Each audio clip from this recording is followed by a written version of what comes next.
Hello, here I am again with another Becoming a Mono-Man video. This time we are playing against a rather interesting mono-white deck. We win the roll, so gonna be on the play here. This is a nice little hand. Hands with Delver Geistin I'm always a fan of, because it's gonna be a lot of pain. If they can deal with the early Delver, chances are they won't be able to deal with the Geist, or vice versa. So always seems good. Managed to flip first opportunity, which is always good for us. Reeling the helix off the top, and we're able to get into 3. Sharp opponent doesn't have a path or anything, and just going to be able to get into the damage. One plays Knight of White Orchid for no value, which always seems bad from my opinion, but I suppose you do what you have to do. Is a fairly good way to deal with Geist. So we're going to go to step 3 here, but I don't have another 14. One plays Mirroring Crusader, and then attacks, which seems really greedy.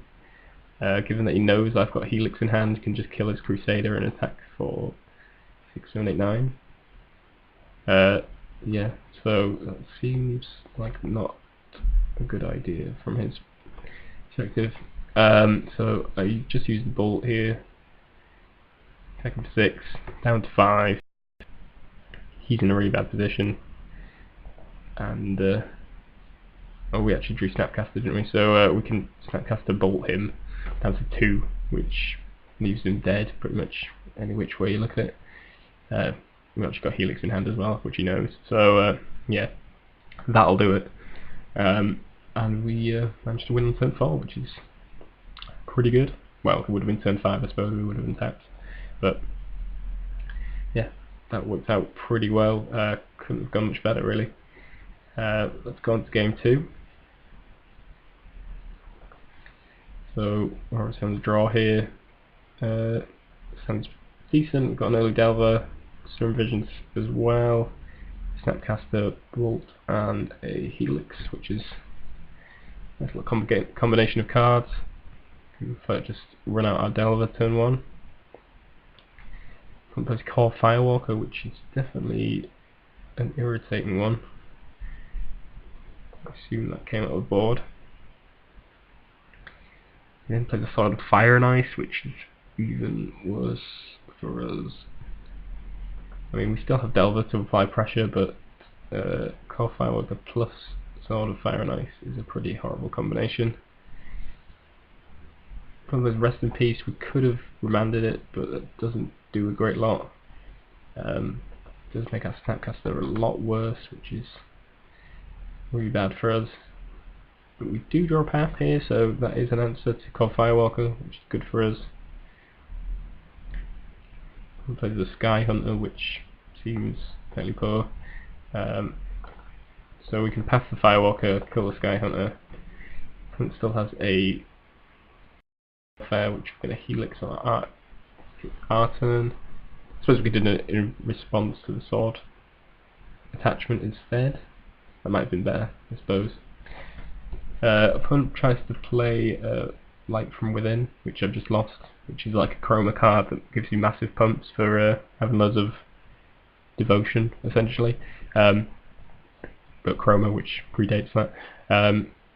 Yeah, we decided to remand it. We didn't need to remand it, and that was really an error, because he was actually just baiting some sort of counter for the purpose of getting Student of Warfare in and hooking it with a sword, which is okay because we've got another path to deal with it.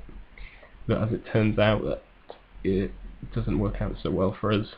I allow him to pump up, but it turns out he's got another Core Firewalker, which is just the worst, because path is the only card we have that deals with it. We actually found another path, which is, although we are going to take a hit, there's Light from Within, which makes his Core Firewalker massive. And we're going to go down to 5. Unfortunately, even though we're going to draw a path next turn, he is going to drop another Core Firewalker, which is going to be enough to kill us. We don't have an answer to it.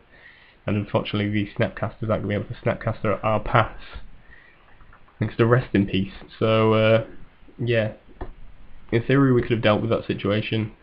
If Rest in Peace hadn't landed, then we would have been in reasonably good shape. We could have just reused our pass repeatedly and probably amounted enough pressure to win, but unfortunately the combination of Rest in Peace and him drawing 3 core Firewalkers, as well as the very annoying sword, was just a combination we couldn't beat, unfortunately. So let's go on to game 3. Let's see how this one goes.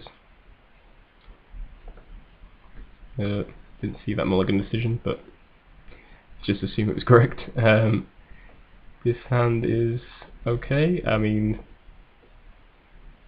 draw spells plus Geist seems fine. Just gonna crack a fetch. Serum Visions, draw a Delver, find another Delver and a path, I think it was.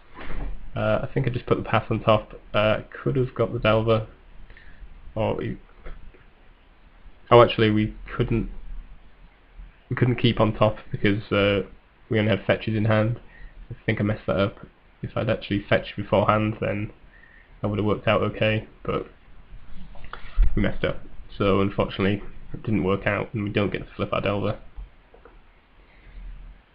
So we do get to play Geist though, which seems nice. We'll play Knight of the White Orchid, second one actually getting some value. Then they call Firewalker, which is kind of annoying. We draw a Helix, which is quite good. Obviously less good with Core Firewalker in play, but it's just one of those things. We draw a Path, which is great for us, obviously a way to deal with that Firewalker. Won't play Sword of Fire and Ice, it's not so good, but actually he tries to hug it up to the Firewalker rather than one of his Knights, which obviously is the best situation for us. If he'd hooked up to the Knight, we'd have been in a much worse situation, and he would have got some nice value off the sword. So that worked out well for us. Draw a Helix, and I decided to just remove his Knights now on his turn, on my turn. This means he can't equip them with sword, and I'm going to get in for the full amount. Can attack with Geist easily. It turns out that might not have been the best idea, and we possibly should have played that differently, but you live and learn. Going back him down to 8. Thought I was in a fairly good position.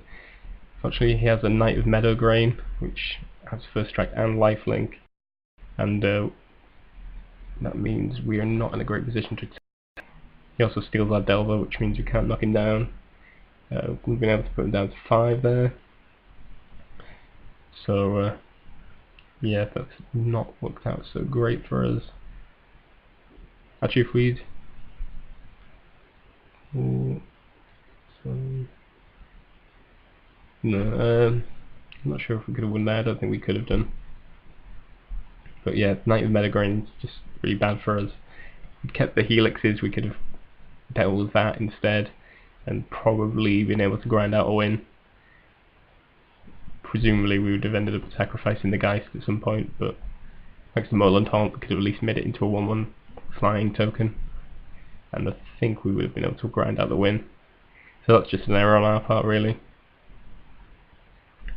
So when it attacks, it gets to gain 4 life, gets to activate the sword, draw a card.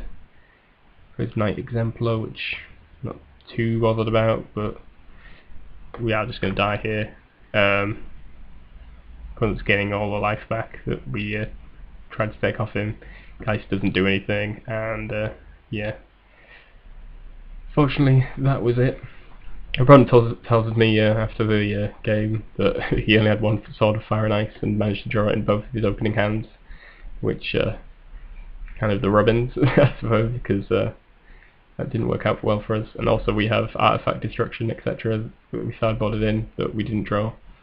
So a little unfortunate, but quite a cool deck from our opponent, and it was an interesting matchup all the same. So yeah, hope you enjoyed it.